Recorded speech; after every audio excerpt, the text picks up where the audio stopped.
কিরে সকাল সকাল জুম্মনির ফোন। হ্যালো এই বেটা কিসে সকাল সকাল ফোন দিলি? অবি খবর জস জন্মালে ঘুমটা কিনছে মাথা পুরা গরম। এবি এটা কি শুনলাম? মালিক কেমনে হুন্ডা কিনলাম আমরা থাকতে? তোরা তাড়াতাড়ি এখন সি ব্লকে আমার আজকের মধ্যে দুধটা লাগবে মাথা গরম। আমিও সিপ লাগাইতেছি, তোরা খুললাম তোমার সামনে দাঁড়া। বেটা কি শুনতেছি? মালিকের মতো পোলা বেটা কেমনে হুন্ডা কিনা নিলাম তো মাথায় খেলে না বন্ধু। ওই না কালকে আমার 500 টাকা ধার ছিল।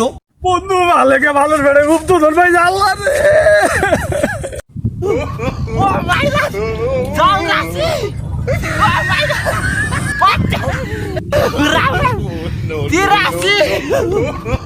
কি এলাকার পোলামান দেখা পায়? আমি নাকি বাইক কিনতে পারবো না, এখন বাইক কিনছি। দেখো শালার পোলামান বাইক কিনবো, আইফোনও কিনবো, এটা তো ফালাই দেবো কয়দিন পরে।